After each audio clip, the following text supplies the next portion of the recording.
Imagine serving 45 million meals a month in 115-degree heat. That's what the U.S. Army ate during Operation Desert Storm. In January 1991, as the night sky over the Persian Gulf burned with tracer fire and the thunder of missiles, another kind of operation was already underway, quieter but just as critical.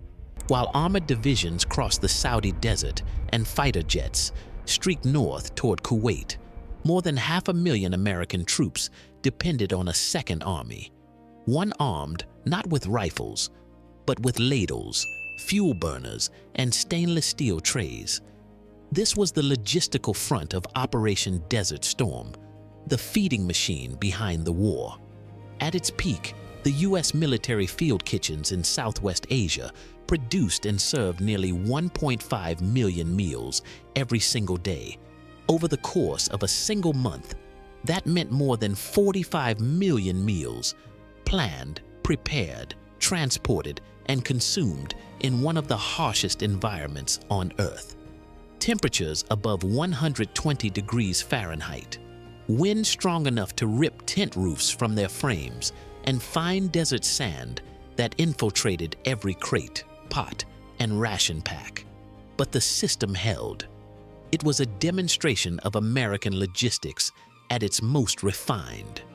The Quartermaster Corps in full command of the world's largest mobile food network. Across Saudi Arabia, Kuwait, and eastern Iraq, supply bases formed a chain of sustenance. Dhahran, the central logistics hub on the Gulf Coast, where refrigerated containers arrive by ship every day. King Khalid Military City, a distribution node for Frontline divisions. Log Base Alpha, one of several forward logistics bases near the Kuwaiti border, where food convoys split into smaller units for delivery to field kitchens. Every calorie eaten by a soldier started weeks earlier in the United States. Cargo ships left ports in Texas, Virginia, and California loaded with containerized rations, frozen meat, flour, powdered milk, and fuel. Airlifts carried priority cargo to King Fahd International Airport. From there, hundreds of refrigerated trucks fanned out across the desert. To understand the scale, consider this. Each division, roughly 20,000 troops, required 60 to 80 tons of food per day. Feeding the entire American contingent meant moving more than 2,000 tons of food daily, a logistical effort larger than many national supply systems. At the ground level, the heart of this system was the mobile kitchen trailer and the containerized kitchen, self-contained cooking stations mounted on truck frames or inside steel containers. Each unit could serve 800 to 1,200 hot meals per sitting. More than 2,500 of these field kitchens were deployed during Desert Storm, operating under canvas, camo netting, or open sky. Their crews, Army and Marine Culinary Specialists, sometimes joined by National Guard volunteers, worked around the clock. Their schedule never matched the battle tempo. They were always ahead of it. 4 hours before dawn, burners were lit, water heaters came online, and trays of eggs, sausage, and biscuits were heated from ration packs. By the time the first convoys rolled out, breakfast was ready. When the sun rose and the temperature climbed, the kitchen became a furnace. Diesel generators roared to keep refrigeration units alive. Inside the cooking tents, the air was thick with smoke and dust. Every movement stirred up sand. Cooks wore goggles, wrapped wet cloths over their mouths, and kept going. Like and subscribe to the channel if you're hungry too. Do it for the country of soldiers. Despite the conditions, the food was real, hot, filling, and recognizable. A standard day's menu might include scrambled eggs, hash browns, and coffee at sunrise, meatloaf, mashed potatoes, and green beans at midday, and spaghetti or roast chicken by nightfall. Field rations were augmented with B-Rations, bulk, semi-prepared ingredients shipped in cans and crates. allowing cooks to assemble full meals instead of issuing only MREs, the meals ready to eat. The famous MREs were the backup system. Each sealed pouch contained about 1,200 calories, designed to last 3 years in storage and survive temperatures from freezing to 130 degrees Fahrenheit. They were nutritious but monotonous. Soldiers joked about 4 basic food groups of the desert: beef stew, chili mac, chicken a la king, and crackers. When possible, commanders rotated troops through field kitchens just to lift morale. By February 1991, the field kitchens of Operation Desert Storm had reached industrial efficiency. In Dhahran, massive refrigeration warehouses operated 24 hours a day. Forklifts moved pallets of frozen beef and chicken into temperature-controlled trailers bound for the desert. Each shipment was logged with GPS coordinates and arrival times. The early 1990s, precursor to modern digital logistics. Fuel trucks followed the same paths. Diesel was as vital for cooking as it was for tanks. Without it, there would be no hot food, no coffee, and no sanitation water. At each base, the water buffalo trailers, mobile tanks holding 400 gallons of treated water, lined up beside the kitchens, ensuring a steady flow for cooking and cleaning. The cooks themselves became veterans of endurance. Working 14-hour shifts, many lost weight under the desert heat. Yet morale in their units was remarkably high. Soldiers would later describe the moment they smelled hot food after a long convoy. The scent of grilled meat cutting through the diesel and dust. The sound of ladles striking metal trays. The first taste of something warm after days of dry rations. That taste was worth the effort. It reminded everyone why the system existed. Behind the front lines, in the sprawling Army Support Command compound in Dhahran, menu planners coordinated thousands of meal cycles through radio and telex. They tracked calorie counts, shipment weights, and the availability of ice. The data looked like mathematics, but it fed human endurance. Even at the height of the air campaign, when Scud missiles targeted the region, the kitchens kept operating. Tents were reinforced with sandbags. During alerts, cooks donned gas masks and continued stirring pots under yellow chemical lights. The quartermaster motto, "We'll feed the force," wasn't just a slogan, it was a literal mission statement. At one forward base, a Scud landed less than 2 miles away. The kitchen crew dropped to the ground, waited for the all clear, then went back to slicing potatoes. Dinner was served on time. The contrast was striking. A war of missiles and stealth jets sustained by coffee pots, propane burners, and bread ovens. Yet that's how victory works. Through 1,000 small, disciplined acts of ordinary people doing unglamorous work. By the end of February, when the ground offensive began, the U.S. food logistics network stretched more than 600 miles from the Saudi ports to the Kuwaiti border. It supplied not only American units, but also coalition partners. British, Saudi, and French troops received U.S. rations and often joined American mess tents during operations. The sight was extraordinary. Soldiers from 5 nations standing shoulder to shoulder in the desert, holding trays, laughing, comparing meals, and sharing coffee brewed in a generator-powered urn that had traveled halfway around the world. That was the human face of Desert Storm. Not just fire and steel, but steam and smell, the daily rhythm of meals that made endurance possible. Every day of Operation Desert Storm brought new challenges for the kitchens in the sand. The war was fast and mobile, but the food operation had to remain steady, predictable, and safe. Heat, wind, and dust were the constant enemies. Desert kitchens weren't just hot, they were dangerous. Temperatures inside cooking tents could climb past 130 degrees Fahrenheit. Diesel generators and fuel burners gave off fumes that mixed with the smell of frying oil and sweat. Every few hours, cooks stepped outside just to breathe. Their uniforms were soaked through, but they couldn't slow down.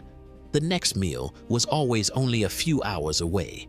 Maintaining sanitation in that environment bordered on impossible. Water was life and luxury. A field kitchen could go through 400 gallons of water per meal cycle, not only for cooking, but for washing and sterilization. It came in by tanker trucks or was drawn from large collapsible bladders, filtered and chlorinated on site. Every drop was rationed. Dishwashing followed strict order: wash, rinse, sanitize, air dry. The military called it the 3-sink method. It kept disease out of the ranks and discipline in. Waste management was another daily war. Uneaten food, grease, and packaging had to be burned or buried immediately to prevent pests and contamination. Even in a battlefield measured in miles, the smallest mistake could cause an outbreak of foodborne illness. Every kitchen crew carried thermometers and chlorine test kits next to their ladles. The Quartermaster Corps had learned hard lessons from Vietnam and the Middle East deployments of the 1980s. In Desert Storm, they applied those lessons perfectly. Instead of centralized kitchens, they relied on modular mobile units, each capable of feeding a battalion on its own power. If a convoy moved, the kitchen moved with it. If a division advanced, another kitchen rolled up behind it within hours. Some were mounted on Humvees, others on 5-ton trucks, towing mobile kitchen trailers that unfolded like steel origami. In 30 minutes, a team could deploy burners, ovens, serving lines, and sanitation zones. They called it feeding on the move. The cooking gear itself was built for extremes. The modern burner unit, powered by JP-8 fuel, could heat water or fry food in minutes, unaffected by wind or altitude. Ovens were insulated against sand, and food pans were covered by stainless lids that locked tight. Everything was designed to operate even during sandstorms. Because in Desert Storm, sandstorms weren't weather events, they were daily routines. Despite the brutal environment, the food quality was astonishing. Soldiers received an average of 4,200 calories per day, adjusted for the heat and energy demands of combat. Menus rotated through more than 50 recipes: meatloaf, baked chicken, spaghetti, chili, beef stew, cornbread, pancakes, and rehydrated fruit. Simple, but recognizable. In the evening, when the wind cooled slightly and the sky turned orange over the dunes, mess lines formed under camouflage netting. Long tables, metal trays, portable lights powered by generators. Soldiers filed through quietly, helmets off, rifles slung, the smell of diesel and coffee mixing in the air. Some ate fast, others lingered for a few moments of silence. The meal was a pause between explosions, a reminder that order still existed somewhere. Behind those scenes was an army of logistics specialists working at unimaginable scale. Ships arriving in Ad-Damam offloaded refrigerated containers of meat and vegetables daily. C-141 cargo planes delivered emergency shipments of powdered milk, condiments, and coffee. The supply pipeline stretched all the way back to depots in Virginia and California, and not a single day of the war went hungry.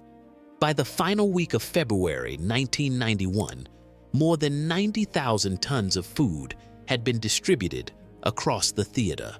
That's enough to feed a mid-sized American city for months.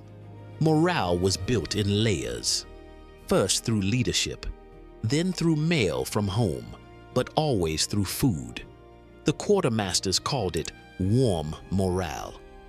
A hot meal after a day in 120-degree heat could reset a soldier's mind better than any speech. Commanders understood it too.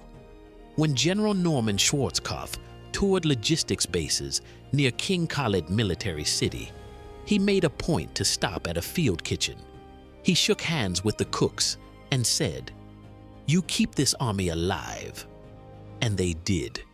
When the ground war began on February 24th, the kitchens followed. Convoy kitchens leapfrogged north, feeding armored columns as they advanced into Kuwait.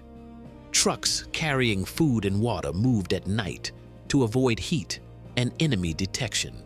As tanks rolled over the border, cooks were already setting up the next breakfast site, the desert filled with the sound of engines, and somewhere between them, the hiss of burners and the crackle of bacon. The pace was relentless.